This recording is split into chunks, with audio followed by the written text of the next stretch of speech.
Colombia in the 1990s was a country torn apart by civil unrest and poverty. In the shadows of this chaos, a predator was moving. In the rural towns and outskirts of major cities, hundreds of young boys began to vanish. Because many were street children, homeless and looking for work, their disappearances were often ignored by a government overwhelmed by cartels and war. The man responsible was Luis Garavito. To his neighbors, he was nobody, a drifter who moved from town to town, but to the children he targeted, he was a savior. He studied the art of deception, knowing exactly how to exploit the desperation of the poor. He wasn't just a killer, he was a master of the long con, building trust in a world where these children had no one else to turn to. Garavito's success lay in his ability to blend in. He carried a bag full of disguises, glasses, fake IDs, and various sets of clothes. He would pose as a monk, a street vendor, a representative of a charity, or a businessman looking for an assistant. He would offer a child a small amount of money or a soda in exchange for a few hours of work. He would lead them on long walks into the high grass or the dense Colombian jungle, far away from the eyes of society. Once they were isolated, the kind businessman disappeared. He was a meticulous predator who kept a notebook detailing his crimes, hidden away like a dark ledger of his life's work. The scale of the horror only came to light in 1997 when a mass grave was discovered in the city of Pereira. Police found the remains of dozens of victims, all killed in the same specific ritualistic manner. The sheer number of bodies forced the government to create a special task force. Investigators began to see a pattern across several different Colombian states. They realized they weren't looking for a local killer, but someone who was traveling the entire country. The breakthrough came when a man tried to kidnap a child in a public area and was chased down by bystanders. When he was brought into custody, police found his notebook.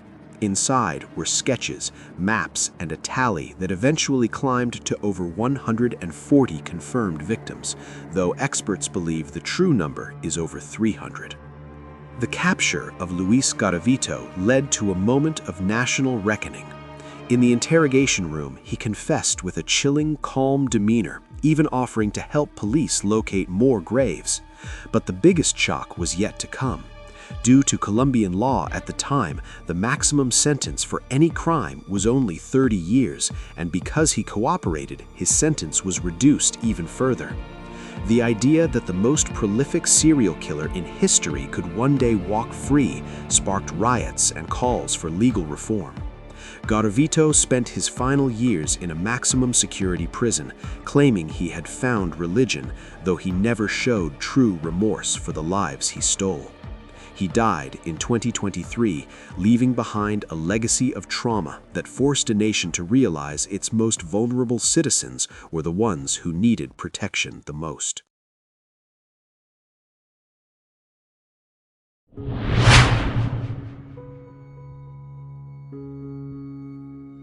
The island of Jersey is a picturesque tax haven nestled between England and France. In the 1960s, it was the ultimate safe haven, a place where people didn't lock their doors and everyone knew their neighbors.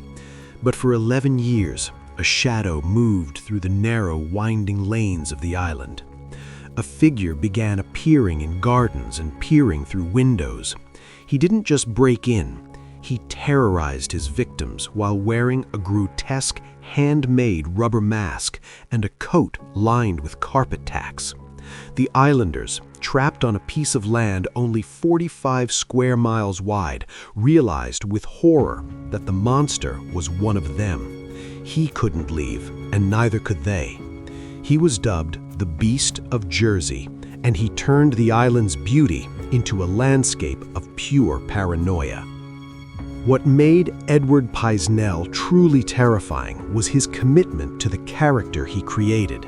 He was obsessed with the occult and the legend of Gilles de Rais, a 15th century French knight. Pisnell believed that by putting on his costume, he became something more than human. He would wait for the frequent island fogs to roll in, then he would strike. He targeted lone houses and children's bedrooms, appearing like a phantom from a ghost story. Despite dozens of reports, the police were baffled.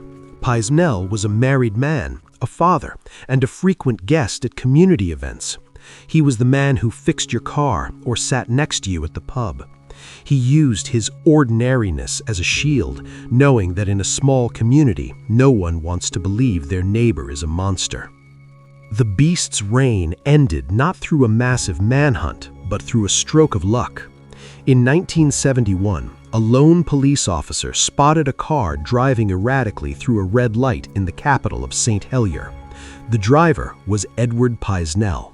When the officer searched the car, he didn't find stolen money or drugs. He found a bag. Inside that bag was the nightmare, the rubber mask, the nail-studded coat, and a pair of gloves. The officer realized in an instant that he wasn't just looking at a traffic violator. He was looking at the man who had haunted the island for over a decade. The news of his arrest sent shockwaves through Jersey. People who had invited Paisnel into their homes for dinner realized they had been breaking bread with the Beast. When police raided Paisnel's home, they found a secret room, a shrine to the occult filled with symbols and books on black magic. Paisnel was sentenced to 30 years in prison, but the damage to the island's psyche was permanent. Even after his death in 1994, the legend of the Beast of Jersey persisted. His home, Eau de la Garenne, later became the center of a different, unrelated investigation into child abuse, leading some locals to believe the site itself was cursed by Paisnel's presence. The story of Edward Paisnel is a reminder that on a small island, secrets are easy to keep, but impossible to escape. He was a man who wore a mask for 11 years, and the most terrifying part was the face that was underneath it all along.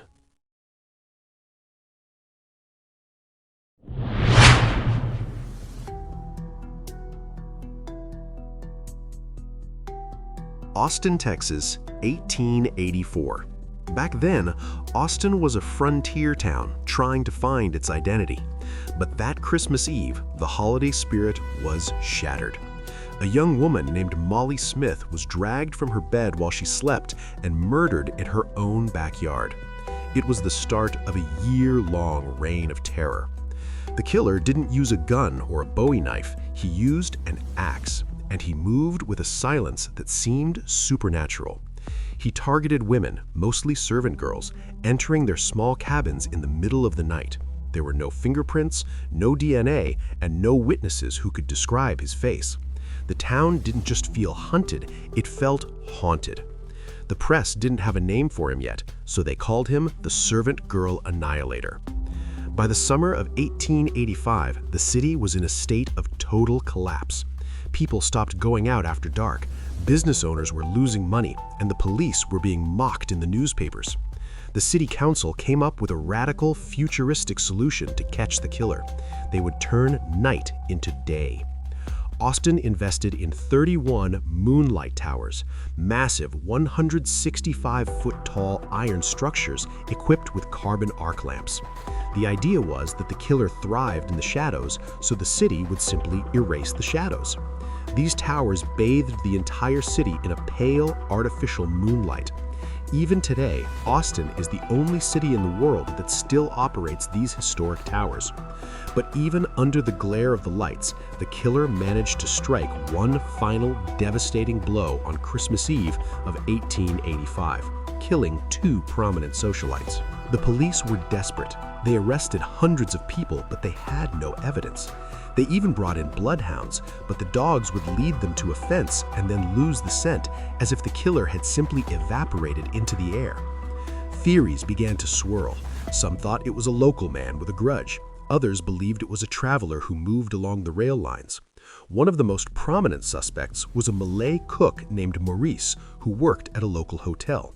Shortly after he was questioned, he disappeared from Austin. This is where the story takes a turn that has obsessed historians for over a century. In 1888, 3 years after the Austen murder stopped, a series of eerily similar crimes began in London, committed by Jack the Ripper. Both killers targeted women at night, both used sharp instruments with surgical precision, and both seemed to have an intimate knowledge of the shadows. The reporter at the time noted that a Malay cook had been seen in London around the time of the Ripper murders. Could the servant girl annihilator have been the prototype for the world's most famous serial killer? We may never know. The Austen case remains officially unsolved.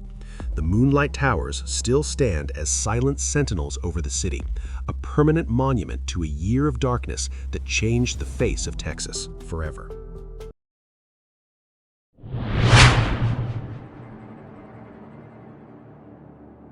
In January 1959, 10 experienced hikers, mostly students from the Ural Polytechnical Institute, set off on a grueling cross-country ski trek across the northern Ural Mountains. Their goal was to reach Mount Otorten, a name that chillingly translates from the local Mansi language as "don't go there." One hiker, Yuri Yudin, fell ill and turned back early, a twist of fate that would make him the sole survivor of the group. The remaining 9, led by Igor Dyatlov, pushed into the sub-zero wilderness. They were elite hikers, the best of the best. But when they failed to send a scheduled telegram by mid-February, a massive search party was launched. What they found on the slopes of Kolotsiakl, the Dead Mountain, would haunt the Soviet authorities for decades. When searchers finally found the campsite, the scene made no sense. The group's tent was still standing, but it had been sliced open from the inside. All of their gear, their boots, their heavy coats, and their food was still inside the tent. Following the footprints in the snow, investigators found something even more disturbing. In temperatures of -30 degrees Celsius, the hikers had fled into the darkness in their socks or barefoot. They weren't running towards safety, they were running toward the woods. The search party found the first 2 bodies under a large cedar tree nearly a mile away. They were dressed only in their underwear, and their hands were raw from trying to climb the tree as if something was hunting them from the ground. It took months to find the rest of the group. When the final 4 hikers were discovered buried under 13 feet of snow in a ravine, the mystery turned into a nightmare. While the first victims died of hypothermia, these 4 had suffered massive internal trauma. One had a fractured skull, and 2 others had major chest fractures. According to the lead doctor, the force required to cause such damage was equal to a high-speed car crash, yet there were no external bruises or soft tissue damage. Even more bizarre, some of the victims were missing their eyes or tongues, and their clothing tested positive for high levels of radioactivity. The Soviet investigators, unable to explain the scene, closed the case with the famous and frustrating conclusion: the group had died due to an unknown, compelling force. For 60 years, the Dyatlov Pass became a breeding ground for theories. Some blamed the local Mansi tribesmen, though no footprints other than the hikers were found. Others pointed to secret Soviet missile tests or infrasound, low-frequency sound waves caused by wind that can trigger intense panic and madness in humans. In 2020, a new scientific study suggested a rare, delayed slab avalanche might have crushed them while they slept, forcing them to cut their way out in a daze. But many still point to the glowing orange orbs reported in the sky by other hikers that night. Whether it was a freak of nature or a secret of the Cold War, the Dyatlov Pass remains a chilling reminder that sometimes the mountains keep their secrets forever.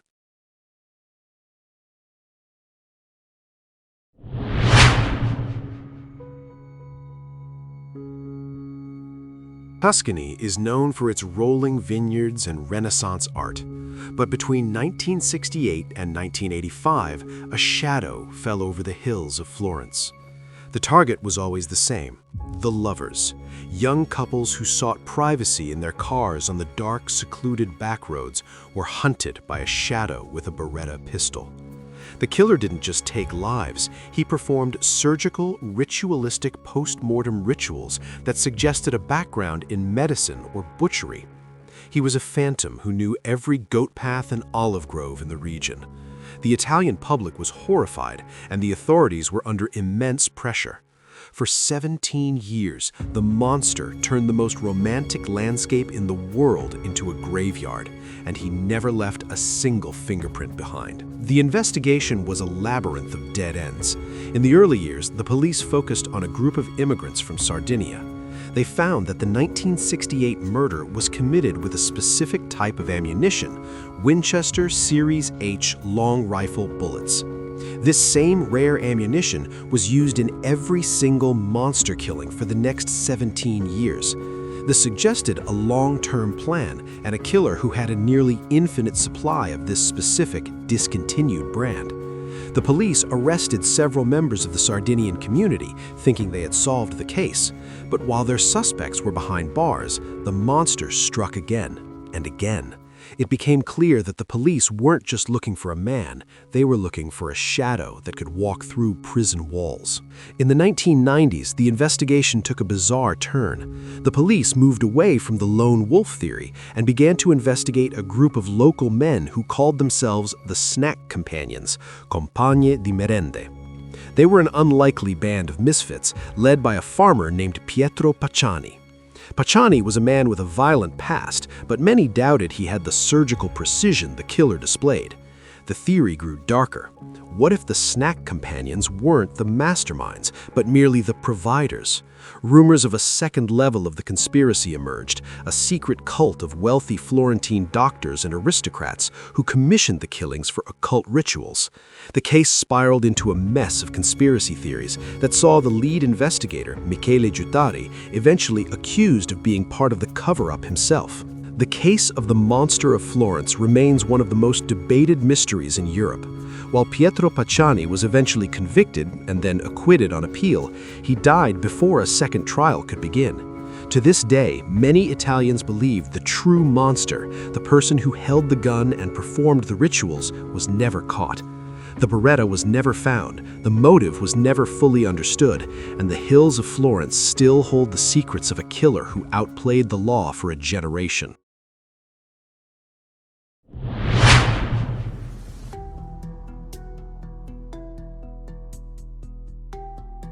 London, 1944. While the city was enduring the Blitz, a different kind of predator was stalking the hallways of the Onslow Court Hotel.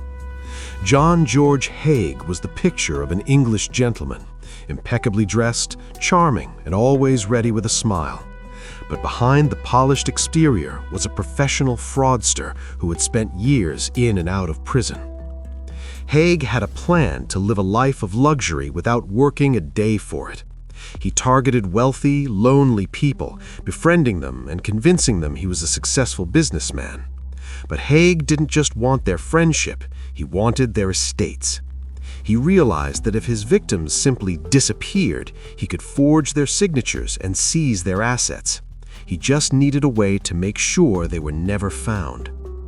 Haig set up a workshop in a small warehouse in Gloucester Road. He wasn't building anything, he was experimenting with chemistry. He had a theory based on a misunderstanding of the legal term corpus delicti. He believed that if he could completely dissolve a human body in acid, the police could never charge him with murder because there would be no body of the crime. He began his spree with the McSwan family, followed by the Hendersons. He would lure them to his workshop under the guise of showing them a new invention, kill them, and then slide their bodies into a 40-gallon drum of concentrated sulfuric acid. After a few days, the bodies would be reduced to a sludge that he would simply pour down the drain or onto the gravel outside. For years, he lived off the stolen wealth of his disappeared friends, confident that he had invented the perfect crime. In 1949, Haig targeted an 81-year-old widow named Olive Duran Deacon. But Olive was a prominent member of the hotel community, and her friends noticed her absence immediately. When the police questioned Haig, he was remarkably calm, too calm.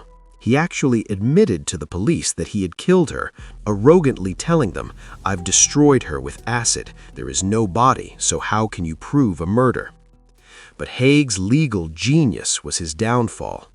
Corpus delicti doesn't mean a physical corpse, it means the body of evidence that a crime has occurred.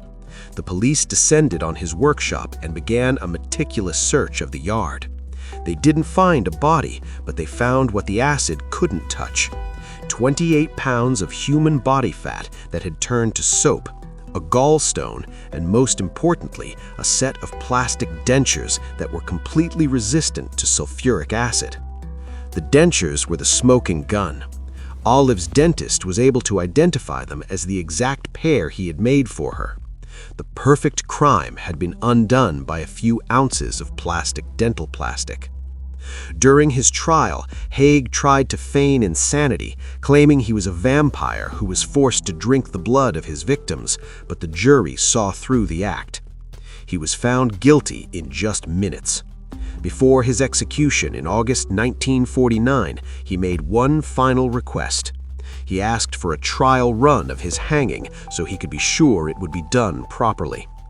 John George Haig was a man who obsessed over the details of death right until the end, leaving behind a legacy that forced the legal system to redefine what it means to prove a murder when the evidence has literally dissolved away.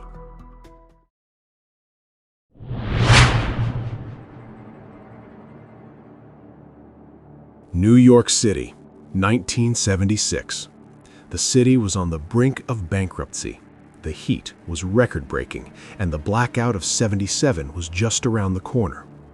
In the middle of this chaos, a shadow began stalking the outer boroughs. It started in the Bronx and Queens. Young couples sitting in parked cars were suddenly approached by a man with a massive .44 caliber bulldog revolver.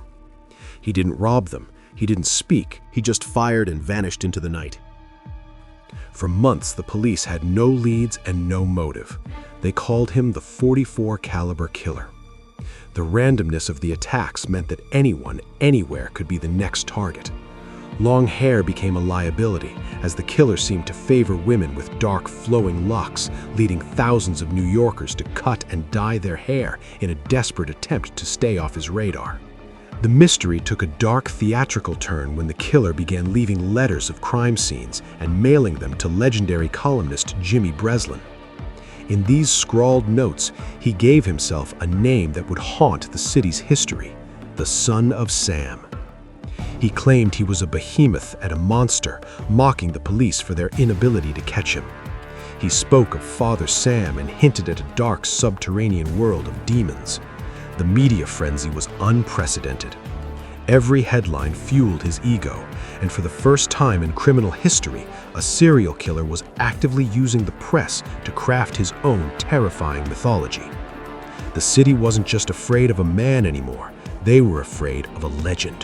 When David Berkowitz was finally apprehended in August 1977, the reality was far stranger than the fiction. He wasn't a sophisticated mastermind. He was a lonely, disenfranchised postal worker living in a cramped apartment in Yonkers. During his initial confession, he dropped a bombshell that defined the Satanic Panic era.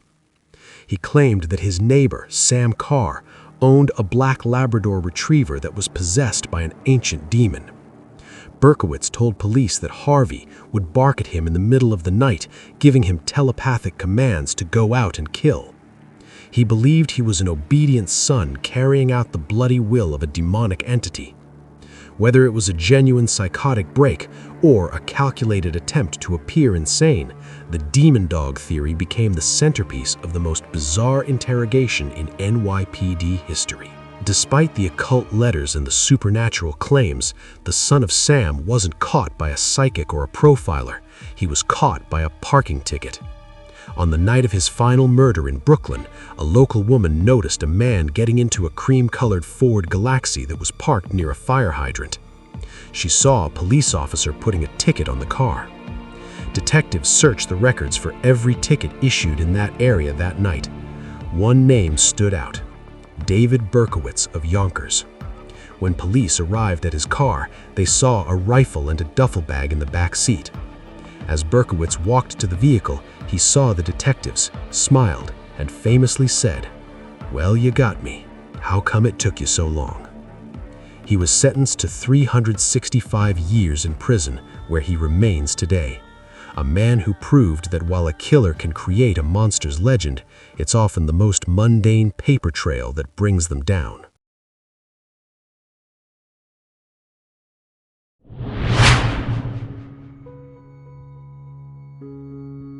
In the working-class suburbs of Adelaide, Australia, in the early 90s, John Bunting was a man with a mission. He was charismatic, protective, and vocal. He convinced his neighbors that the local government and police were failing to protect them from social deviance. Bunting set himself up as a self-appointed judge. He began holding meetings where he and a small circle of followers would discuss who in their community was unworthy. What started as neighborhood watch gossip turned into something far more sinister. Bunting wasn't just talking, he was recruiting. He found vulnerable, angry men and convinced them that killing wasn't just a choice, it was a civic duty. For years, people in the neighborhood began to vanish, and the local communities simply thought they had moved away to escape Bunting's intense gaze.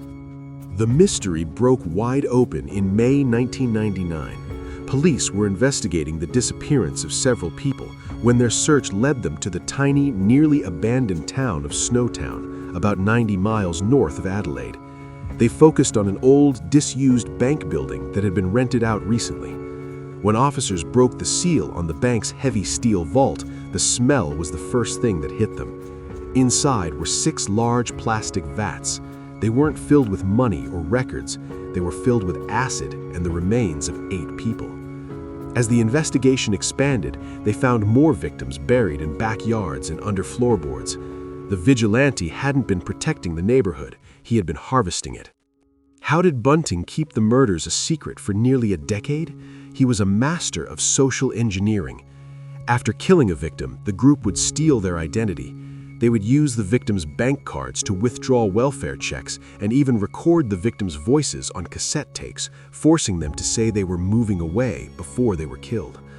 The group lived off these stolen checks, creating a digital ghost of each victim that continued to move money and talk to relatives through letters and recorded messages.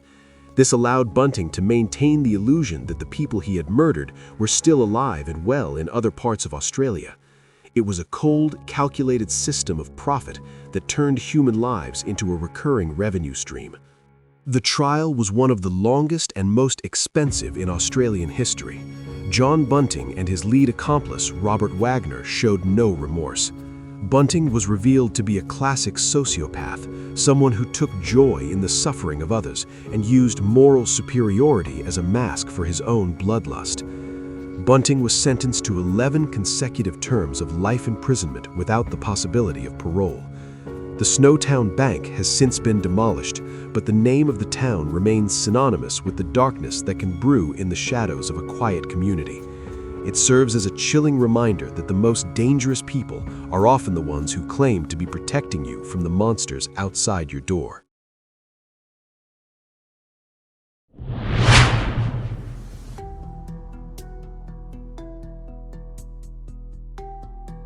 Nantes, France, April 2011. To his neighbors, Xavier Dupont de Ligonnès was the embodiment of old-world French nobility. He was a devoted father, a charismatic businessman, and a man who took pride in his family's prestigious lineage. But behind the closed doors of their suburban townhouse, the aristocratic dream was collapsing. Xavier was drowning in debt. His business ventures were failing, and the shame of losing his status was more than his ego could bear. But instead of seeking help, Xavier began to prepare. He inherited his father's .22 caliber rifle, bought a silencer, and started making frequent trips to a local shooting range. He told his children's school that the family was moving to Australia for a secret government job. He told his neighbors they were relocating to the United States. He was carefully erasing his life, one lie at a time. By mid-April, the house on Boulevard Schumann went completely dark. The shutters were closed, and a note was left on the door stating the family had left. When police finally entered the home after concerned relatives raised the alarm, they found a house that looked suspended in time. The beds were made, the dishes were put away, but the family was gone. It wasn't until investigators looked under the back porch that the horror was revealed. Buried in the dirt were 5 bodies: Xavier's wife, Agnes, and their 4 children, aged 13 to 20, along with the family's 2 Labradors. Each had been shot in their sleep with clinical precision. But there was one person missing from the graves: Xavier himself. He had vanished, and he had a 10-day head start. The manhunt for Xavier Dupont de Ligonnès became a national obsession in France. Using credit card records and CCTV, police traced his movements across the country. He wasn't hiding in the shadows, he was traveling in plain sight. He stayed at luxury hotels, ate at quiet bistros, and eventually drove his car south toward the Mediterranean coast. The last known footage of Xavier is from April 15, 2011, in the town of Roquebrune-sur-Argonne. He was captured on a security camera walking out of a budget hotel, carrying a long bag that likely held his rifle. He walked toward the rugged, cavernous mountains of the Var region. His car was found abandoned nearby. And then, nothing. No body was ever found, no suicide note, no sightings. It was as if he had walked into the mountain and dissolved into the air. Did Xavier Dupont de Ligonnès take his own life in the wilderness, or did he successfully start a new life in another country? Over the last decade, there have been over 1,000 reported sightings of him across the globe, from South America to Thailand. In 2019, a man was even arrested at a Glasgow airport after a fingerprint match suggested he was Xavier, only for DNA to prove it was a massive mistake. Xavier has become France's version of D.B. Cooper, a ghost who represents the ultimate terrifying possibility, that a man can destroy everything he loves and simply walk away. He remains on the Interpol Most Wanted list, a reminder that the most polished masks often hide the deepest darkness, and that sometimes the most dangerous place to be is inside a perfect family.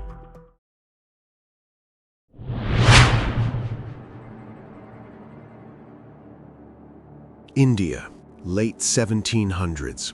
The vast trade routes connecting the great cities were the lifeblood of the subcontinent. Merchants, pilgrims, and travelers moved in large caravans for safety. But there was a shadow moving among them, a brotherhood of shadows known as the Thuggee. They weren't common bandits. They didn't jump out from behind rocks with swords drawn. Instead, they were masters of the long con. They would join a caravan as fellow travelers, sharing food, stories, and protection for days or even weeks. They built absolute trust. But among them was a leader whose name would eventually strike terror into the heart of the British Empire, Thug Behram. To his victims, he was a friendly traveler. To his cult, he was a high priest of death. Thug Behram didn't use a gun or a blade. His weapon of choice was a rumal, a long yellow silk scarf with a heavy coin knotted into one end.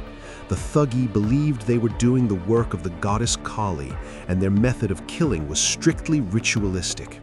When the signal was given, usually the cry of an owl or a specific phrase, the thugs would strike simultaneously. Behram was a master of the technique. With a flick of the silk, the coin would swing around the victim's neck, providing the leverage to strangle them in seconds without spilling a single drop of blood. Behram claimed to have been present at the deaths of 931 people, and he personally strangled at least 125 of them. For decades, he moved across India, leaving behind thousands of vanished travelers who were buried in secret graves known as Beals. How did Behram stay hidden for so long? The Thuggee were an invisible society. They had their own secret language called Ramasi, and they were embedded in every level of society. A thug might be a humble farmer for 6 months of the year and a cold-blooded killer for the other 6. By the 1830s, the British East India Company realized that thousands of people were disappearing every year. Enter Captain William Sleeman. Sleeman realized that he wasn't fighting a gang, he was fighting a cult. He began a massive intelligence operation, using turncoat thugs to map out the secret braves and identify the leaders. The name that kept appearing at the top of every confession was Behram. In 1838, the net finally closed. Behram was captured by Sleeman's forces. He didn't cower or deny his crimes. He spoke of them with the cold pride of a craftsman. He detailed his 40-year career and led the British to the hidden grave sites that proved his staggering claims. Behram was executed by hanging in 1840, but his legacy changed India forever. Sleeman's thuggee and dacoity department eventually dismantled the cult, but the fear they inspired gave birth to a new word in the English language: thug. Behram remains a chilling figure, a man who proved that the most dangerous predator isn't the one who screams, but the one who walks beside you as a friend, waiting for the sun to set.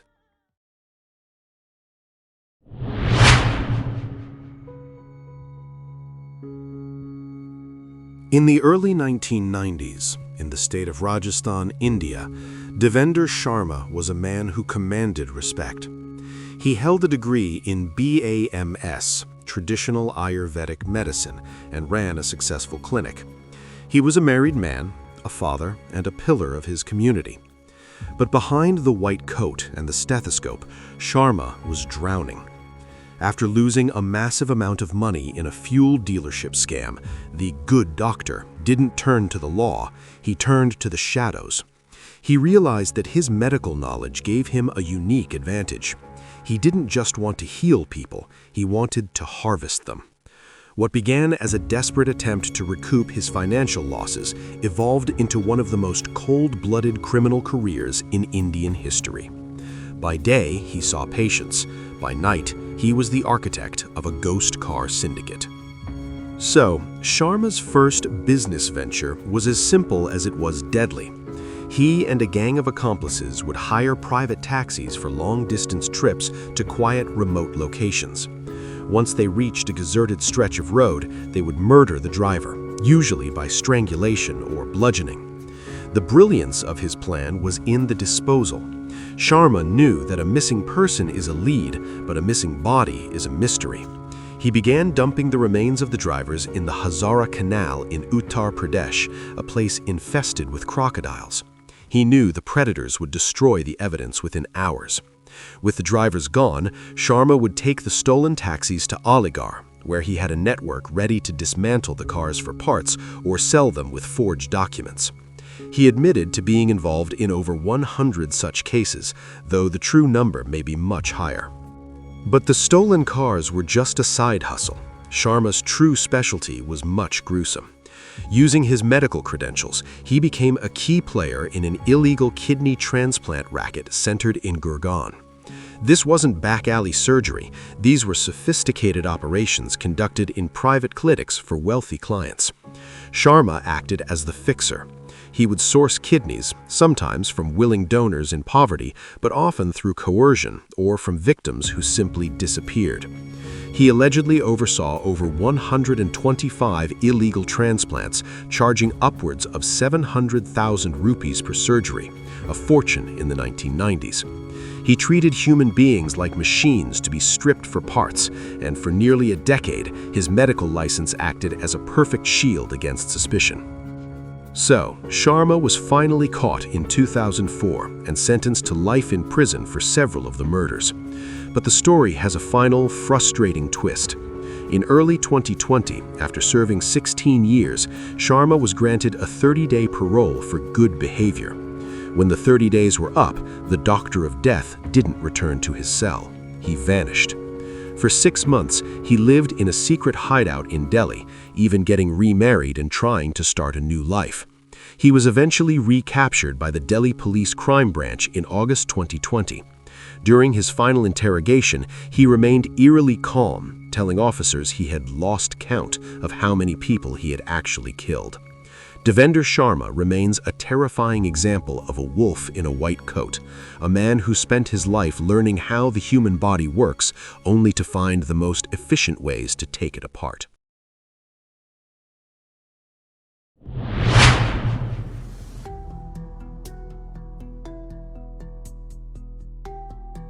South Africa, 1994.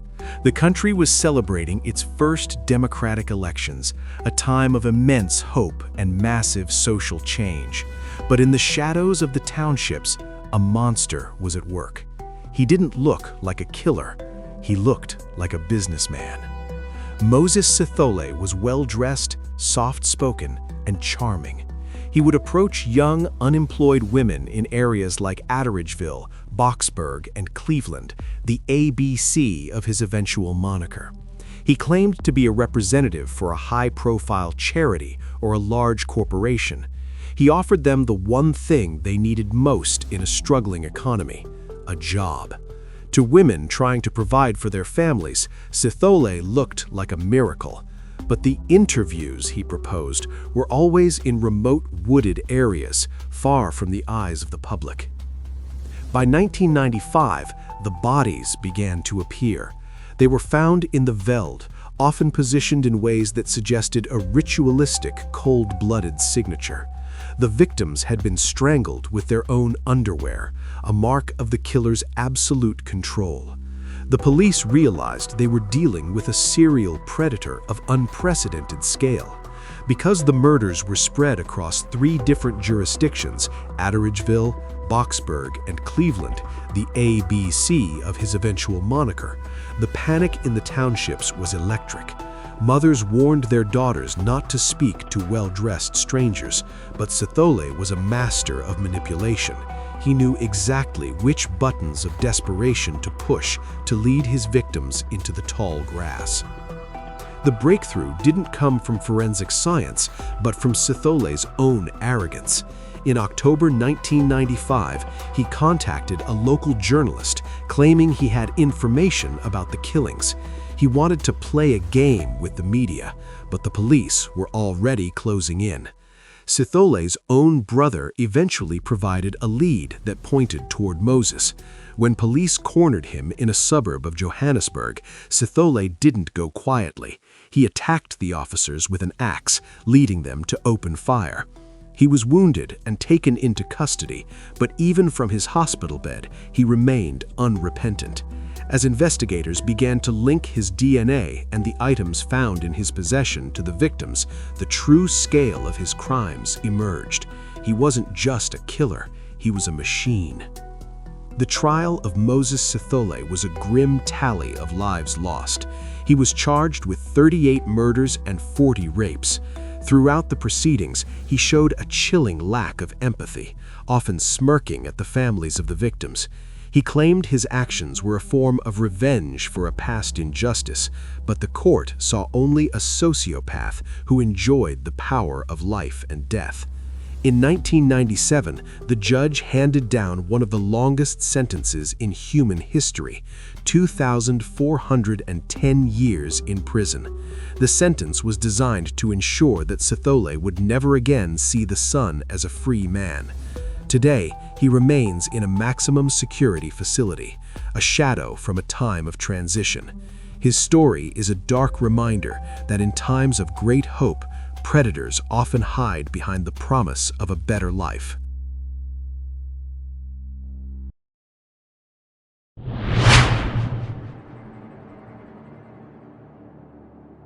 Greater Manchester, 1990s. In this close-knit community, Dr. Harold Shipman was more than just a physician. He was a pillar of society. Patients loved him. He was attentive. He made house calls, and he seemed to care more than the overworked doctors at the local hospital. But there was a dark statistic hidden in his ledgers. While other local practices saw a normal rate of elderly deaths, Shipman's patients were dying at an alarming frequency, often in the afternoon, often sitting upright in their favorite chairs, and always while he was the only witness. He wasn't a monster who lurked in alleys. He was the man who held your hand and promised to make the pain go away. To understand Harold Shipman, you have to look at 1963. At age 17, Harold watched his mother, Vera, die of terminal lung cancer. Day after day, he saw a local doctor arrive and administer morphine to ease her suffering. He watched the transition from agony to a quiet, drugged peace. This experience created a distorted blueprint in his mind. Morphine wasn't just a medicine, it was a tool for absolute control over life and death. After qualifying as a doctor in 1970, Shipman's arrogance grew. He was briefly caught forging prescriptions for pethidine to feed his own addiction in the mid-70s, but the medical board gave him a second chance, a mistake that would cost hundreds of lives. By the time he opened his own surgery in Hyde in 1992, Shipman had perfected his method. He targeted the elderly, particularly women living alone. He would visit them under the guise of a routine checkup or a flu jab. Once inside, he would administer a lethal dose of diamorphine, medical-grade heroin. Then he would sit and watch them die. Shipman didn't seek sexual gratification or financial gain in most cases.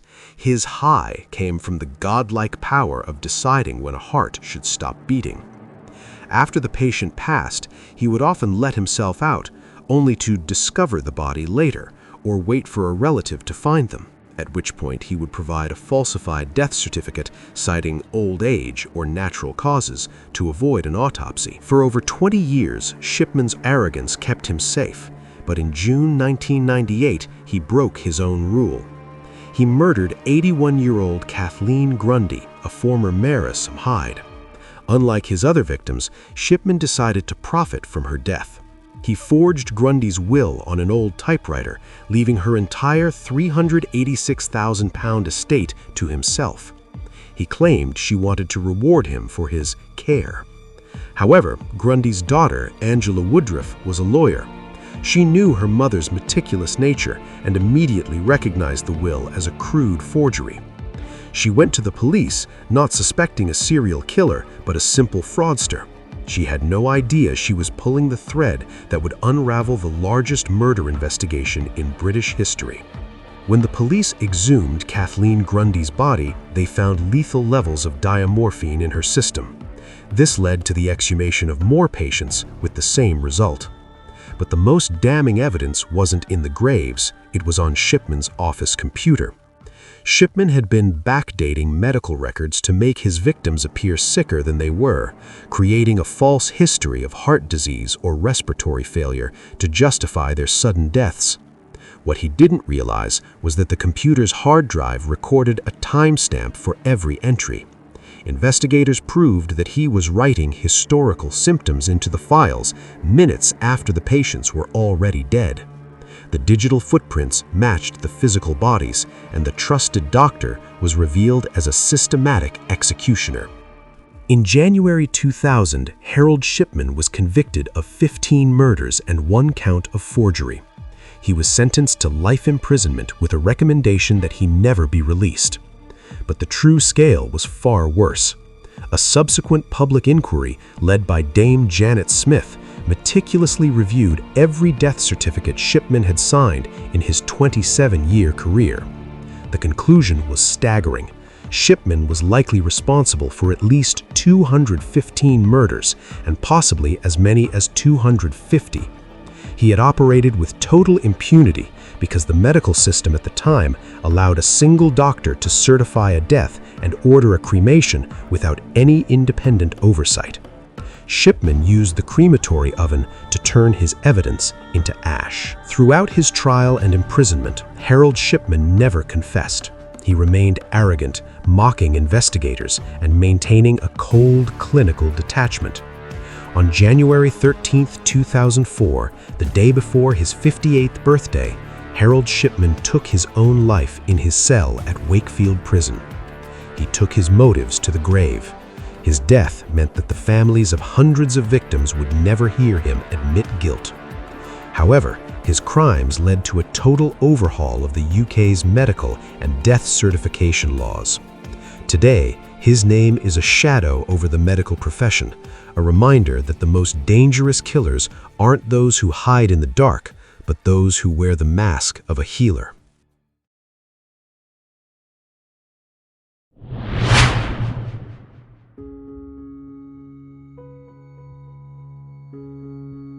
Florida in the late 1980s wasn't all theme parks and beaches.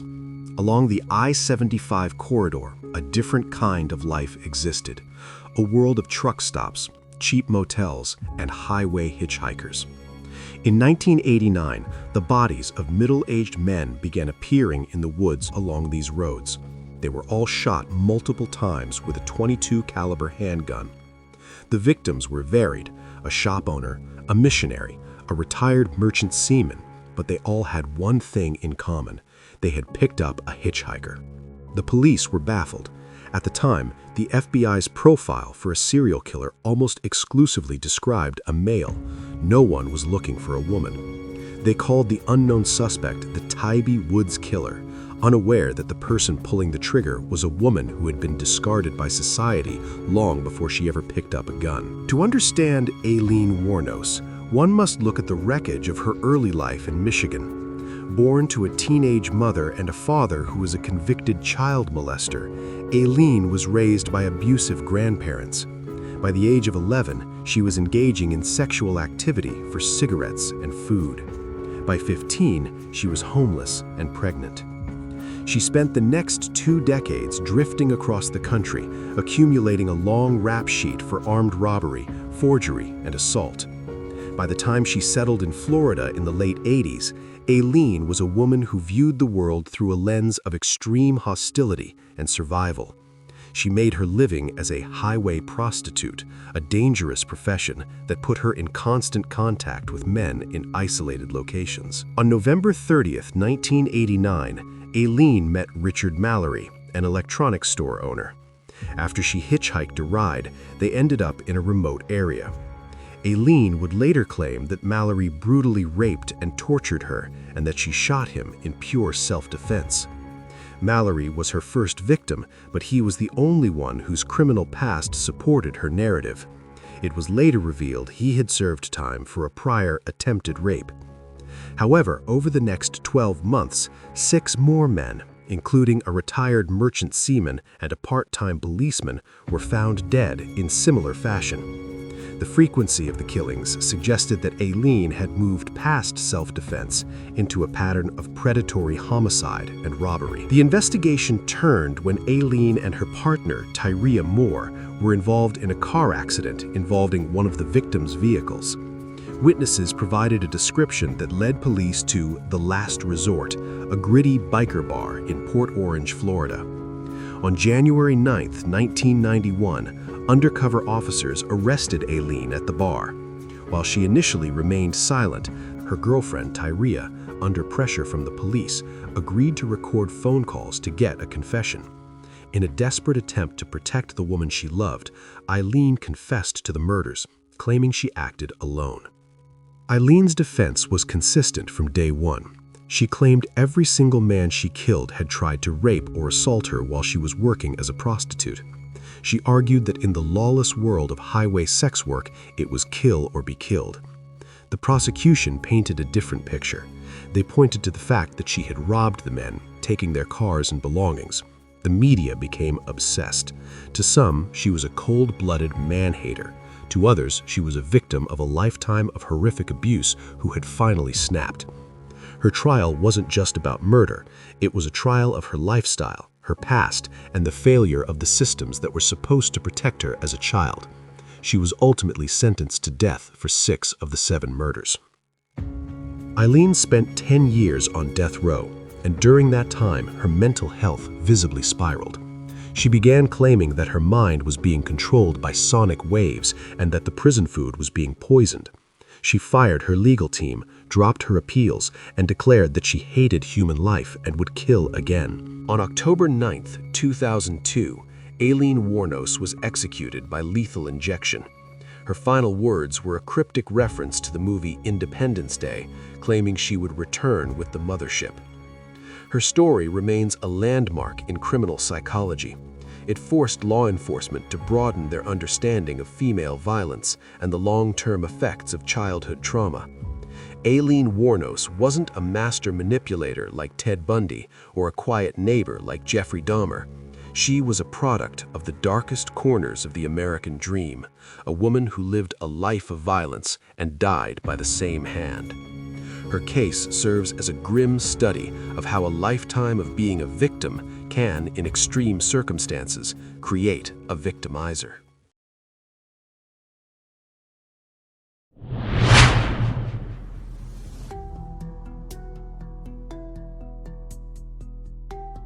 Tokyo and Saitama Prefecture, 1988.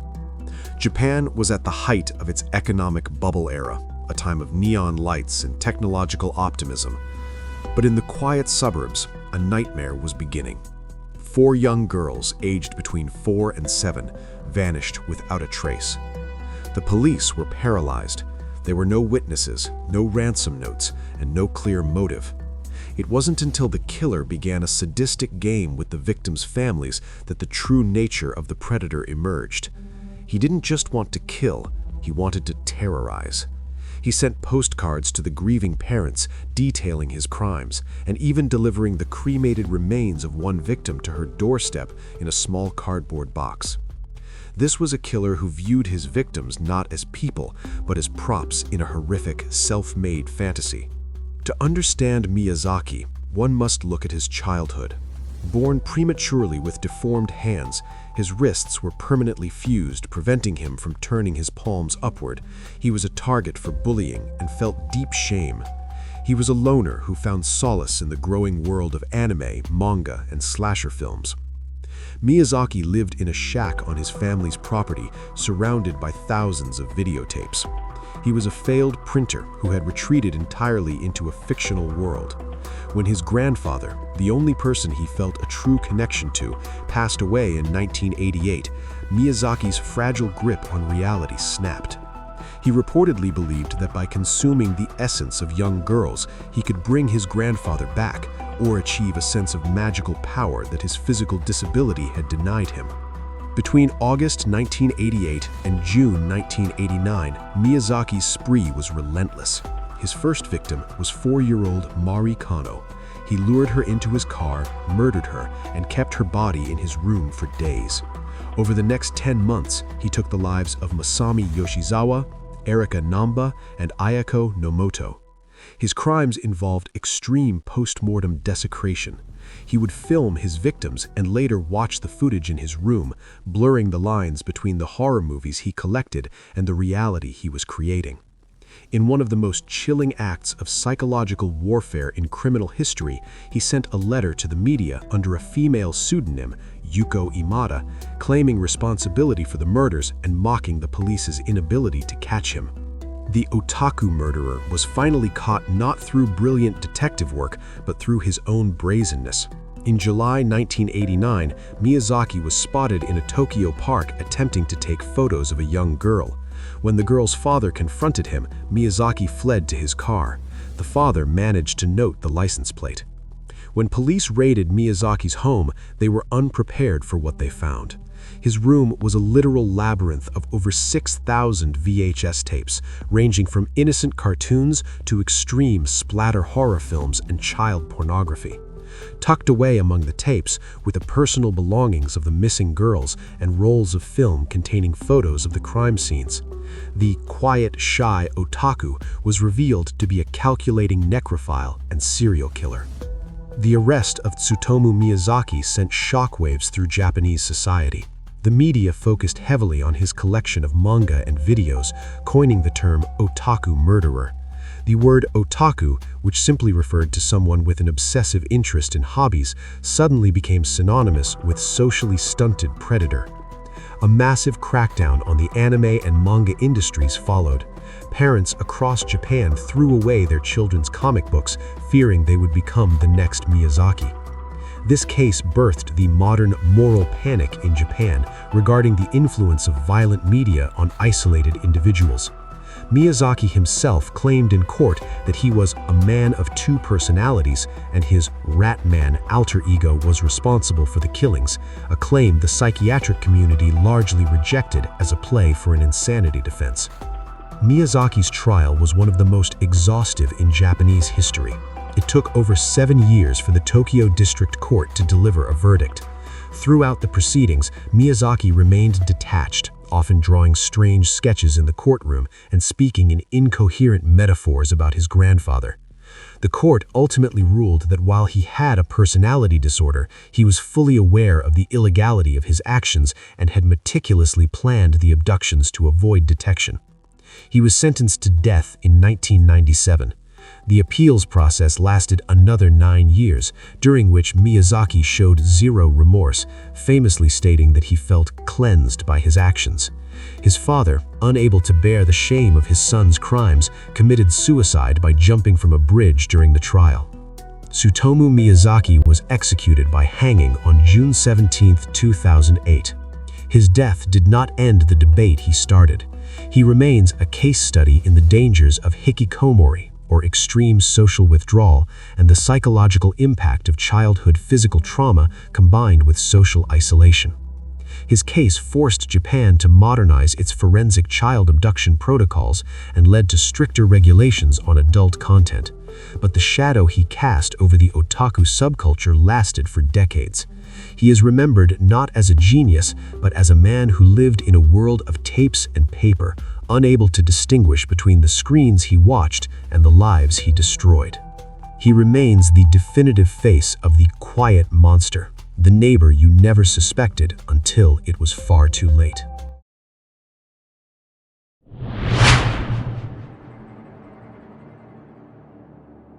Gloucester, England, 1994. For years, rumors had swirled around the mid-terrace house at 25 Cromwell Street. It was a place of loud music, strange visitors, and a revolving door of foster children and lodgers. But when police began investigating the disappearance of the West's own daughter, Heather, they uncovered a secret that would traumatize the nation. Beneath the floorboards and under the concrete of the garden patio, investigators didn't find one body, they found a graveyard. As the excavation widened, it became clear that this was not just the work of a lone madman, it was a partnership.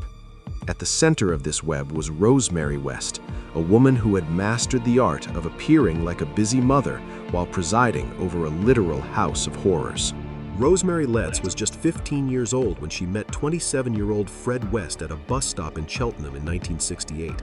Fred was already a man with a violent past, having likely committed his first murders in the mid-60s. Rosemary, coming from a troubled home with an abusive father, was quickly drawn into Fred's world of deviance.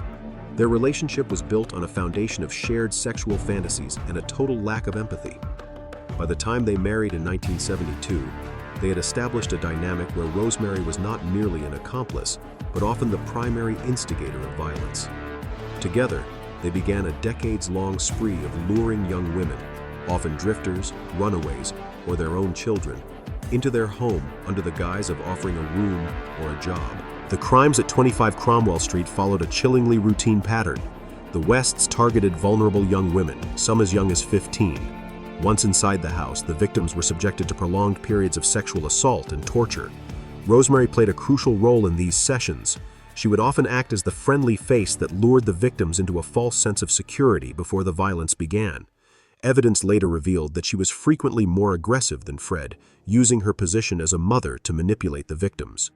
When the victims were no longer of use, they were murdered and dismembered. Fred, who had worked in construction, used his skills to hide the remains in the cellar, under the kitchen floor, and in the garden, sealing them behind fresh brickwork and concrete. The most harrowing aspect of the West case was their willingness to turn their predatory instincts toward their own blood. In 1971, while Fred was in prison, Rosemary murdered Fred's stepdaughter, Charmaine, while the girl was under her care. She buried the 8-year-old under the floorboards of their previous home in Midland Road. Years later, in 1987, their own eldest daughter, Heather, vanished. When siblings asked where she had gone, the Wests claimed she had run away to start a new life. In reality, Heather had become a victim of her parents' depravity.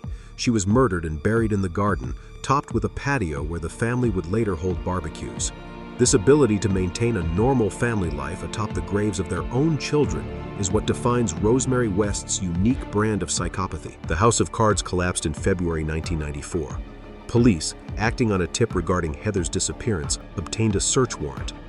When the first bones were found in the garden, Fred and Rosemary were arrested.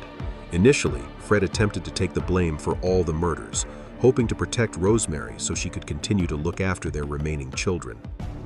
However, as forensic evidence mounted, Fred's story fell apart. In a final act of cowardice, Fred West hanged himself in his prison cell on New Year's Day 1995 before he could stand trial. This left Rosemary to face justice alone. She denied everything, portraying herself as a victim of Fred's influence, claiming she had no knowledge of the bodies buried inches beneath her feet. The prosecution, however, produced evidence of her active participation in the torture and her independent killings while Fred was away. The trial of Rosemary West at Winchester Crown Court was one of the most expensive and high-profile in British history. Over 100 witnesses testified, including her own surviving children, who spoke of a household defined by extreme physical and sexual abuse. The jury heard how Rosemary had independently solicited victims and had been the sole killer in the case of Charmaine West. Her defense of domestic ignorance was shattered by the sheer geography of the house. It was impossible to live in such a small space and not know that the floors were being ripped up and the cellar was being filled with human remains. In November 1995, she was found guilty of 10 counts of murder and sentenced to life imprisonment with a whole life tariff. Rosemary West remains one of only a few women in the UK to be told she will die in prison.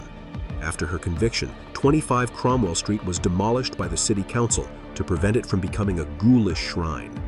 The site was turned into a public footpath, erasing the physical structure but not the memory of what happened there. Her case forced a massive reevaluation of how social services and police handle missing persons and domestic abuse reports. Rosemary West serves as a terrifying reminder that the most horrific crimes aren't always committed by monsters in the woods, but can happen in the house next door, behind a tidy lace curtain, perpetrated by a woman the world assumed was a mother first and a predator second.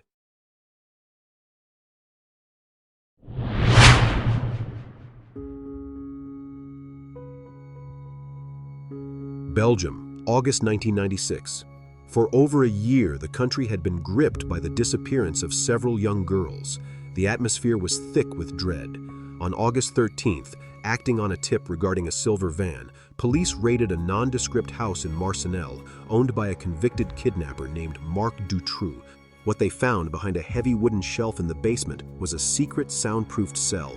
Inside, huddled in the dark, were two girls, Sabine Dardenne and Laetitia Delhez, who had been missing for weeks and days, respectively. But the relief of their rescue was quickly overshadowed by a harrowing question: what had happened to the others? This discovery was the beginning of a scandal that would bring the Belgian government to its knees and reveal a nightmare hidden in the heart of Europe. To understand the outrage that followed, one must look at Dutroux's past. In 1989, he had been sentenced to 13 years in prison for the abduction and sexual assault of 5 young girls. He was a known predator, a high-risk recidivist. Yet, in 1992, he was released on parole after serving only 3 years, despite warnings from psychiatric experts. Once free, Dutroux didn't reform. He expanded.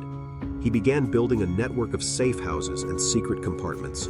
He lived a double life as a petty thief and electrician, while systematically preparing for a spree of abductions that would target the most vulnerable members of society. The fact that a man with his record was free to roam the streets became the focal point of a nation's fury. The darkest chapter of the Dutroux saga began in June 1995. 2 8-year-old girls, Julie Lejeune and Melissa Rousseau, disappeared while playing near a bridge in Grace-Hollogne. For months, their parents led a desperate, highly publicized campaign to find them. Police surveillance was placed on Dutroux during this time, but in a series of catastrophic blunders, investigators failed to search the basement of his Marcinelle home thoroughly. At one point, a police officer even heard children's voices through a wall, but dismissed it as coming from the street. While Dutroux was briefly imprisoned for a separate car theft charge in late 1995, Julie and Melissa were trapped in the basement cell, eventually starving to death while their captor sat in a jail cell only a few miles away. Dutroux did not act alone. His wife, Michelle Martin, was an active participant in his crimes, later admitting she had failed to feed Julie and Melissa while Dutroux was in prison, leading to their deaths. The investigation also pointed toward a larger network, including a man named Michel Nihoul, a businessman with alleged ties to the Belgian elite. The involvement of Nihoul sparked a massive wave of conspiracy theories. The public began to believe that Dutroux was not just a lone predator, but a provider for a high-level pedophile ring protected by people in positions of power. While many of these claims were never proven in court, the incompetence of the police, who lost files, ignored leads, and engaged in turf wars between different departments, fueled the belief that a cover-up was in progress. Following the rescue of Sabine and Letitia, the bodies of Julie, Melissa, and 2 other teenagers, and Marshal and F.G. Lambrechts, were recovered from Dutroux's properties. The grief of the families turned into a national uprising when the lead investigator, Jean-Marc Connerat, was removed from the case on a technicality. The people of Belgium reached a breaking point. In October 1996, over 300,000 people marched through the streets of Brussels in what became known as the White March. Protesters carried white balloons and flowers, symbolizing innocence, and demanded a total reform of the Belgian justice system. It remains the largest public demonstration in the country's history, forcing the government to abolish the separate gendarmerie and judicial police forces to create a unified, more transparent police system. The trial of Marc Dutroux did not begin until 2004, 8 years after his arrest. The delay was a source of constant pain for the victims' families. Dutroux used the courtroom as a stage, attempting to portray himself as a victim of a larger conspiracy or a subcontractor for more powerful men. However, the evidence against him was overwhelming. The testimonies of the survivors, Sabine Dardenne and Letitia Delhez, were particularly powerful. Sabine, who had spent 80 days in the basement cell, looked Dutroux in the eye and asked, "Why didn't you kill me?" In June 2004, Dutroux was sentenced to life imprisonment with no possibility of parole. Michel Martin received 30 years, and Nioul was convicted of conspiracy but cleared of the abductions themselves. Marc Dutroux remains in a high-security prison today, one of the most hated men in Europe. The Dutroux affair fundamentally changed Belgium. It led to the Octopus Agreement, which overhauled the country's police and judiciary, and birthed Child Focus, a leading European organization for missing and sexually exploited children. But for the families of the victims, the reforms were a small consolation for the lives lost due to bureaucratic negligence. The house in Marcinelle was eventually demolished and turned into a memorial garden. The case of Marc Dutroux serves as a haunting reminder of the darkness that can exist in the heart of a peaceful society and the devastating cost when the systems meant to protect us fail to look behind the shelf.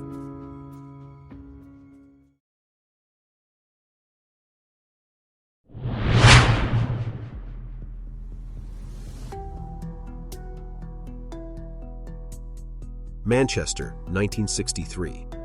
The city was on the cusp of a cultural revolution, but in the industrial suburbs of Gorton, a different kind of revolution was taking place in the minds of 2 office workers. Myra Hindley was a 21-year-old typist, a woman described by co-workers as quiet and unremarkable. That changed the moment she met Ian Brady, a stock clerk with an obsession with Nazi philosophy and the writings of the Marquis de Sade. To the outside world, they were a mundane couple, but behind closed doors, Brady was molding Hindley into his perfect accomplice. He didn't just want a partner, he wanted a witness and a participant in his descent into nihilism. By the summer of 1963, the couple had moved beyond dark fantasies and began scouting for their first victim. They chose a place that would become synonymous with their names, the bleak, windswept expanse of Saddleworth Moor. The Moors' murders began in July 1963. Their first victim was 16-year-old Pauline Reed. Hindley's role was crucial. She was the lure. She would drive the car and approach victims, using her appearance as a young, non-threatening woman to bypass the natural defenses of children and teenagers. In November 1963, they abducted 12-year-old John Kilbride from a market. The pattern was always the same. Hindley would lure the child into the car under a false pretext. Brady would commit the murder, and together they would bury the bodies in shallow, unmarked graves on the moors. Hindley wasn't a passive observer. She was the logistics officer of their campaign, providing the transportation, the alibis, and the mask of normalcy that kept them invisible to the police for over 2 years. The most harrowing evidence of the duo's depravity came from the abduction of 10-year-old Leslie Ann Downey in 1964. Inside their home at 16 Wardlebrook Avenue, the couple recorded the child's final moments on a reel-to-L tape recorder. The audio captured the sounds of Leslie Ann pleading for her life while Hindley told her to shut up. Hindley also posed for a series of photographs on Saddleworth Moor. In these images, she is seen holding a dog. looking directly at the camera with a chillingly blank expression. After their arrest, investigators realized these photos weren't just vacation snapshots, they were markers. Hindley was posing directly over the spots where she and Brady had buried their victims. This level of calculation and coldness shattered the contemporary British belief that women were incapable of such premeditated cruelty. The spree ended in October 1965 because of a witness. Ian Brady brought Hindley's 17-year-old brother-in-law, David Smith, to their house to witness the murder of 17-year-old Edward Evans. Brady likely believed that by involving Smith, he would gain a new disciple. Instead, Smith was horrified. After being forced to help move the body, he fled the house and went straight to the police. When officers raided the home, they found Edward Evans' body in a bedroom. Hindley was found calmly sitting in the kitchen, drinking tea. As the search intensified, police found a suitcase at a railway station containing the tape recording and the photographs that would lead them to the moors. The recovery of the bodies transformed a local missing persons case into a national trauma. The trial at Chester Assizes in 1966 was a media circus. She pleaded not guilty to all charges, maintaining that she was under Brady's hypnotic influence and acted out of fear. The prosecution dismantled this defense by playing the tape recording of Leslie Ann Downey in open court. The jury heard Hindley's voice, not fearful, but commanding and cold. In May 1966, both were sentenced to life imprisonment. At the time, the death penalty had only recently been abolished in the UK. Otherwise, it is almost certain they would have been executed. Hindley became the most hated woman in Britain, a title she would hold for the rest of her life. For the next 3 decades, Hindley launched a tireless campaign for parole.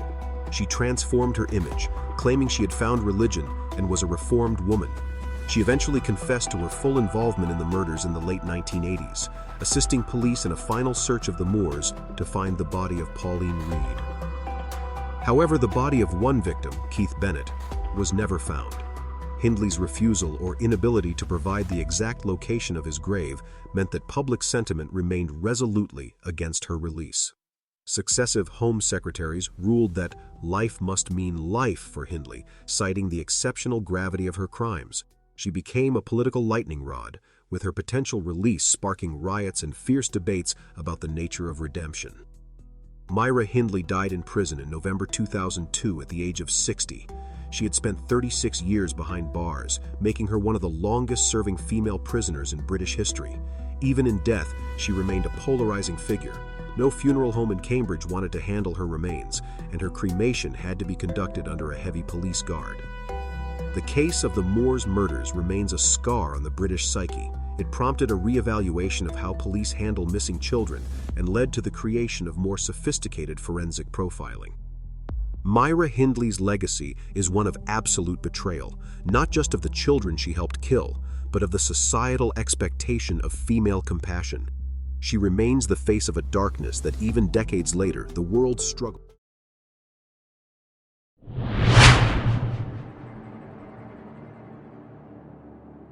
Kingdom of Hungary, 1610. In the rugged Carpathian Mountains, rumors had circulated for years about the dark happenings within Székely Castle. While the peasants whispered of girls vanishing into the stone walls, no one dared challenge the woman inside. Elizabeth Bathory was not just a noblewoman, she was one of the most powerful people in Europe, cousin to the King of Poland and wife to the Black Knight of Hungary. But when the daughters of the lower nobility, girls sent to the castle to learn etiquette, began to die under mysterious circumstances, the silence broke. King Matthias II ordered an investigation that would uncover a scene of carnage that defied the imagination of the 17th century. Elizabeth Bathory wasn't just a countess. She was, according to the ledgers found in her room, a woman who had orchestrated the deaths of over 600 people. Elizabeth was born in 1560 into the House of Bathory, a family known for both its immense wealth and its history of erratic behavior. In an era where noble families frequently intermarried to preserve land, the Bathory bloodline was concentrated to a dangerous degree. Elizabeth was highly educated, fluent in Greek, Latin, and German, at a time when most nobles were illiterate. At age 15, she married Count Ferenc Nadasdy, a war hero famous for his brutal efficiency against the Ottoman Turks. For much of their marriage, Florence was away at war, leaving Elizabeth in total control of their vast estates. It was during these long periods of isolation that her sadistic tendencies reportedly began to manifest. She wasn't merely managing the estate, she was experimenting with the limits of human endurance, shielded by a social status that made her untouchable by the law of the common man. The testimonies of over 300 witnesses and survivors paint a picture of a woman obsessed with control and, allegedly, the preservation of her own youth. While the legends of her bathing in the blood of virgins were likely added by novelists centuries later, the documented reality was far more visceral. Elizabeth, aided by a small circle of loyal servants, including her nurse Ilona Jo and a mysterious figure known as Dorco, targeted young servant girls. The torture was methodical. Victims were beaten, burned with red-hot tongs, or forced to stand outside in freezing temperatures while water was poured over them until they turned into human statues of ice. Elizabeth didn't hide in the shadows. She often participated in these acts herself, viewing her servants not as humans, but as property to be used and discarded.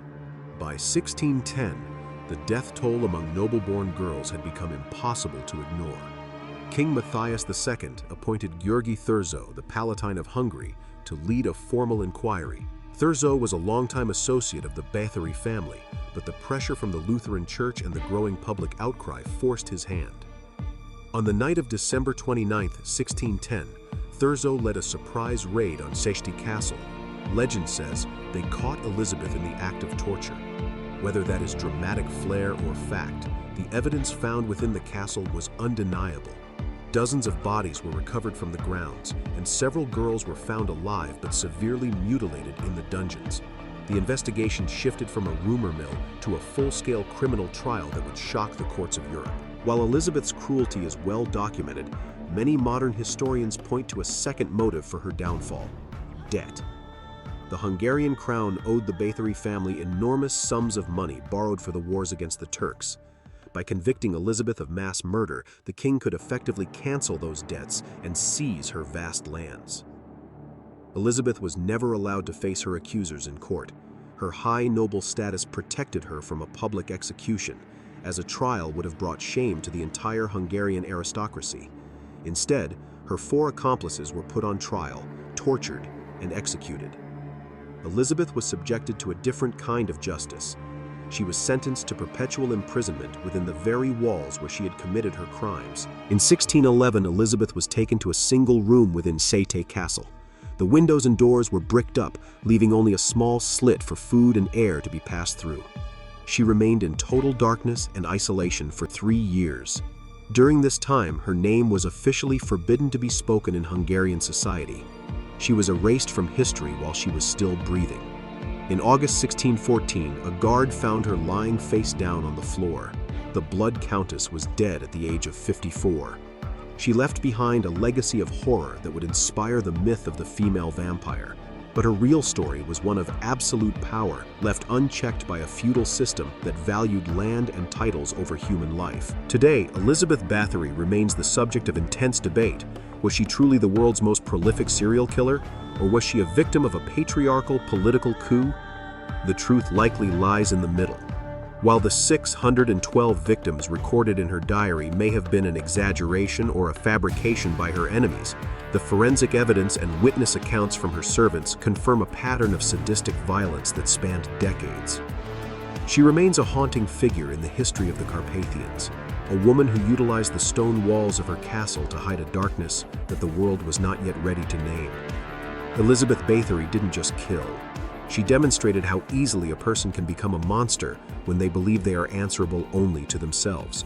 Her story is a grim reminder that the most terrifying legends often have a foundation in blood-soaked reality.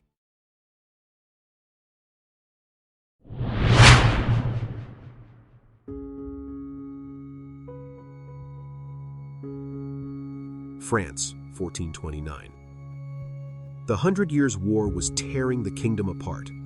Amidst the mud and blood of the battlefield, a young nobleman named Gilles de Rais emerged as a savior. Tall, wealthy, and exceptionally brave, he was appointed as the personal protector of Joan of Arc. He rode beside her during the siege of Orleans, and for his valor, King Charles VII bestowed upon him the highest military honor in the land, Marshal of France.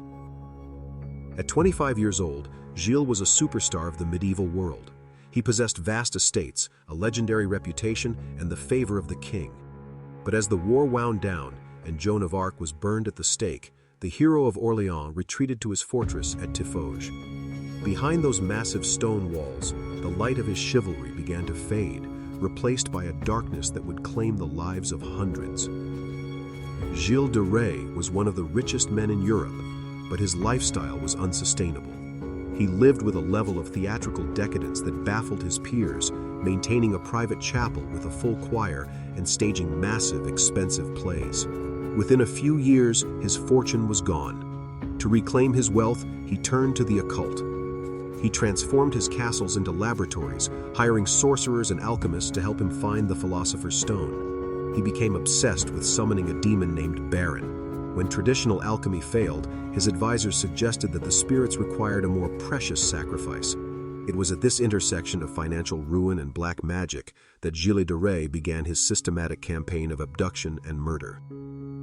The villages surrounding Gilles' estates in Brittany and Poitou soon became places of mourning. Young boys, often beggars or peasants looking for work, were lured to the castles of Tiffauges and Machecoul.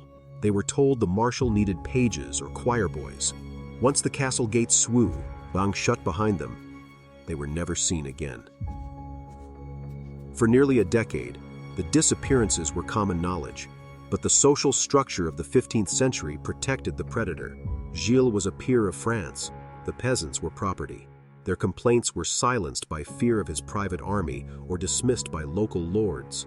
Inside the castles, Gilles' crimes were ritualistic and depraved. He didn't just kill, he took a grotesque pleasure in the transition from life to death, often weeping over his victims before desecrating them. Gilles' downfall came not from his murders, but from his arrogance. In 1440, during a dispute over land, Gilles forcibly entered a church and kidnapped a priest. In the medieval world, violating the sanctity of the church was a crime that even a Marshal of France could not ignore. This act gave the Bishop of Nantes the legal opening he needed to investigate the long-standing rumors of the missing children. When the ecclesiastical court issued a summons, they expected a fight. Instead, they found a man who seemed almost eager for the theater of a trial. As the investigation began, the secrets of Tiffauges were literally pulled from the chimneys and the pits beneath the floorboards. Bags of charred bones and blood-stained clothing. The trial began in September 1440. It was a dual proceeding, a secular court for the murders and an ecclesiastical court for heresy and sodomy. At first, Gilles was defiant, insulting the judges and claiming they had no right to try a man of his station. However, when the court threatened him with excommunication, the ultimate spiritual death in the Middle Ages, his resolve shattered. In a dramatic and tearful public confession, Gilles detailed the murders of scores of children, claiming he had killed so many he could not remember the count.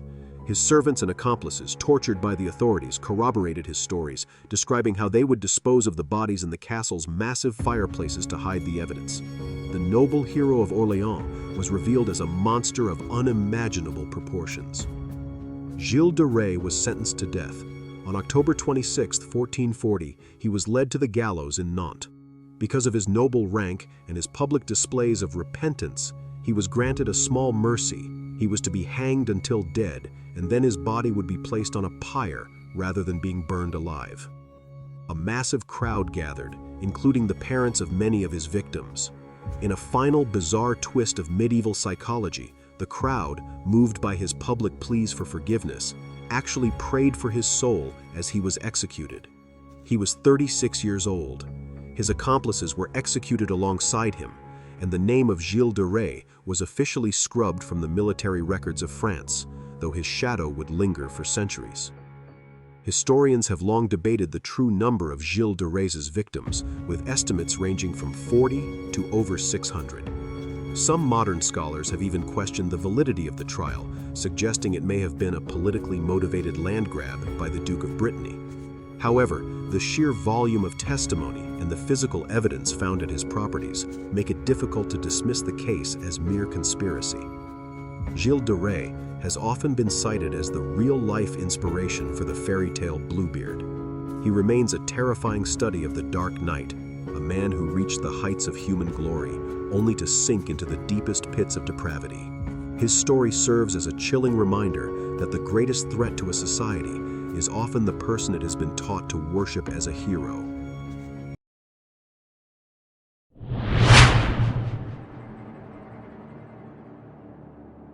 Reading, England, March 1896. A bargeman navigating the River Thames spots a brown paper parcel snagged in the reeds. When he pulls it aboard, he finds a weight of brick and the body of a small infant. Local police, examining the wrapping, find a faint name and address written in the corner: Mrs. Thomas, 26 Pigott's Road, Caversham. This single clue would peel back the layer of a Victorian society that had been ignoring a gruesome secret for decades. This wasn't a one-off tragedy. It was the endpoint of a business known as baby farming, a trade where the desperate paid the depraved to make their problems disappear. Behind that address was Amelia Dyer, a grandmotherly woman who had spent 30 years turning the nursery into a slaughterhouse. To understand Amelia Dyer, you have to understand the Victorian stigma of illegitimacy. Under the 1834 Poor Law Amendment Act, fathers of children born out of wedlock had no financial responsibility. Single mothers were shunned, often losing their jobs and families. Their only hope was baby farming, paying a woman to take the child and find it a new home or raise it for a fee. Amelia Dyer, a trained nurse and midwife, saw this as a lucrative opportunity. She began placing advertisements in local newspapers. Respectable couple would adopt a healthy child. Terms, £10. To a desperate mother, Amelia seemed like a savior. But the moment the money changed hands and the mother walked away, the child's fate was sealed. Amelia had no intention of finding homes. Her profit margin depended on the child's swift departure from this life. In her early career, Dyer used a passive method of killing. She would simply starve the infants, often drugging them with mother's friend, a syrup heavily laced with opium, to keep them quiet as they wasted away. If a doctor grew suspicious, she would simply move to a new town and change her name. She was even committed to a mental asylum several times to avoid police inquiries, a tactic that bought her years of freedom. However, by the 1890s, Dyer grew impatient with the time it took for a child to die of neglect. She shifted to active murder. She began using white dressmaker's tape to strangle the infants immediately after receiving them. She later remarked that she liked to watch the white tape sink into the flesh. By removing the waiting period, she could take in more children and collect more fees, sometimes accepting 2 or 3 babies in a single day. When police raided Dyer's home following the Thames discovery, they were hit by the stench of decay. They didn't find many bodies in the house. Dyer had become proficient at disposing of them in the river, but they found evidence of a massive operation. They recovered piles of baby clothes, vaccination certificates, and letters from frantic mothers begging for news of their children. Detectives also found a mountain of white dressmaker's tape. As they dragged the River Thames near her home, the scale of the horror became undeniable. One after another, small parcels surfaced. Each contained a child wrapped in linen and paper, weighted down with bricks. The ogress of reading had been using the river as a conveyor belt for her victims, believing the currents would carry her secrets to the sea. On June 10, 1896 at 9 a.m., Amelia Dyer was led to the gallows. She was 57 years old. When asked if she had anything to say, she reportedly muttered, "I have nothing to say." The trapdoor opened, and the ogress of reading was gone. Amelia Dyer's trial at the Old Bailey in May 1896 lasted only 2 days. Her defense attempted to plead insanity, citing her previous stays in asylums. However, the prosecution proved that her movements, her frequent changes of alias, and her systematic disposal of the bodies showed a woman in full possession of her faculties. The jury took only 4.5 minutes to find her guilty. In the Victorian era, even the most hardened criminals were disgusted by Dyer's crimes. She was sentenced to death by hanging. While in Newgate Prison awaiting her execution, she filled 5 notebooks with a confession, though she never revealed the true number of her victims. Estimates by historians suggest she may have murdered between 200 and 400 children, making her one of history's most prolific killers. Her death did not end the story. The public outcry following the trial was so intense that it forced Parliament to act. The Infant Life Protection Act was strengthened, requiring the registration of all adoptions and the vetting of anyone taking in children for payment. The police also established much stricter protocols for investigating missing infants. Amelia Dyer's legacy was written in blood, but it paved the way for the modern child welfare systems we have today. The case of Amelia Dyer remains a chilling reminder of how easily the most vulnerable can be exploited when society chooses to look away. She didn't operate in a vacuum. She operated in the gaps created by shame and poverty. She was a grandmother, a nurse, and a neighbor. A woman who used the most trusted roles in society to camouflage a predatory nature. Today, the River Thames at Reading is a place of recreation, but for historians, it remains the site of one of the world's most horrific crimes. Amelia Dyer didn't just take lives, she stole the future of hundreds of families. She remains the definitive baby farmer, a name that serves as a grim warning that the most dangerous monsters are often those who offer a helping hand when you are at your lowest.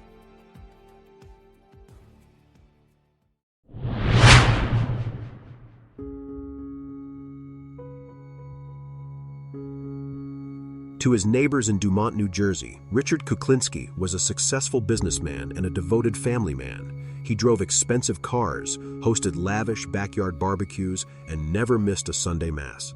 But every morning, when Richard kissed his wife goodbye and drove off to work, he wasn't going to an office. He was going to kill. Kuklinski earned the nickname the Iceman for his method of freezing his victims' bodies to mask their time of death, confounding forensic investigators. He claimed to have murdered over 100 people, serving as a freelance enforcer for the DeCavalcante crime family and the 5 families of New York. He lived a double life that lasted for 30 years, a life where he could be a loving father at 6:00 p.m. and a remorseless executioner by midnight. The roots of the Iceman's coldness lay in a childhood defined by extreme brutality. Born in Jersey City in 1935 to Polish and Irish immigrants, Richard's home was a war zone.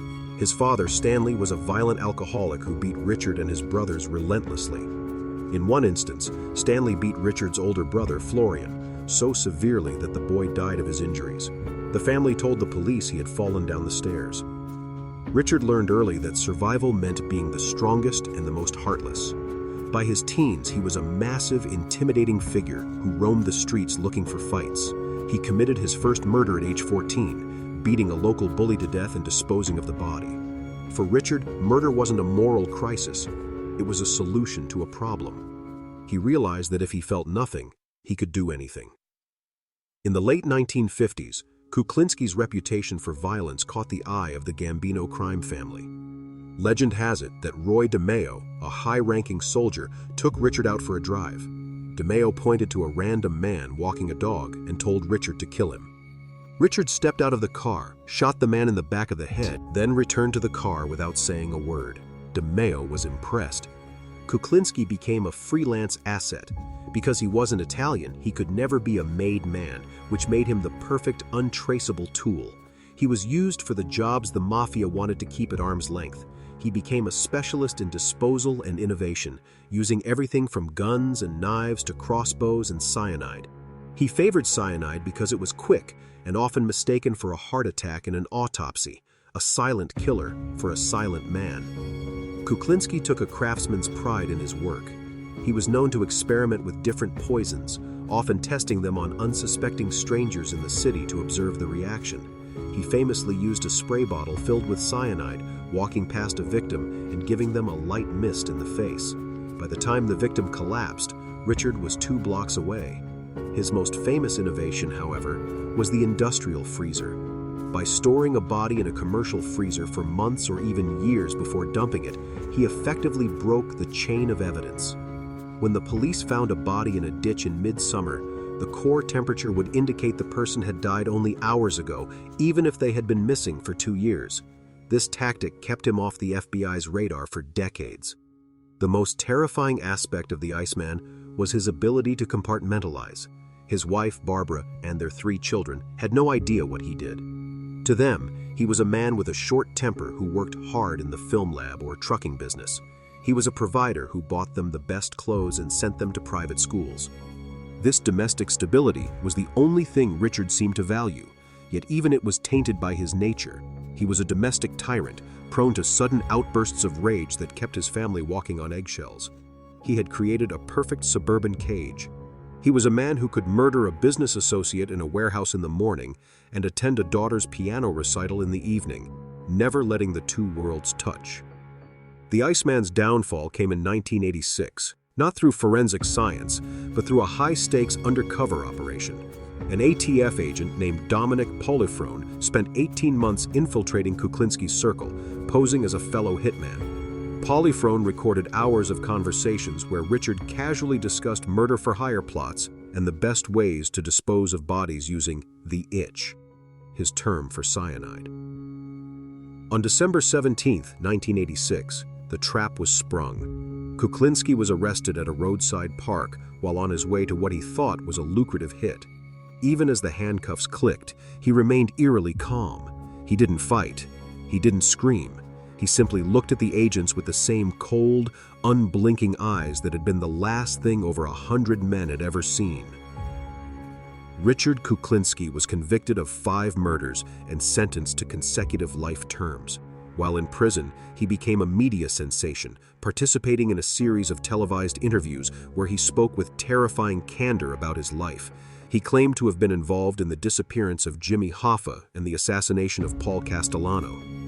While many experts believe Richard exaggerated his body count and his role in major mafia hits to build his own legend, his status as a cold-blooded sociopath was undeniable. He died in prison in 2006 at the age of 70. Richard Kuklinski remains a chilling case study in the mask of sanity, a man who proved that the person living next door, the man who waves to you over the fence, could be a monster that truly feels nothing at all.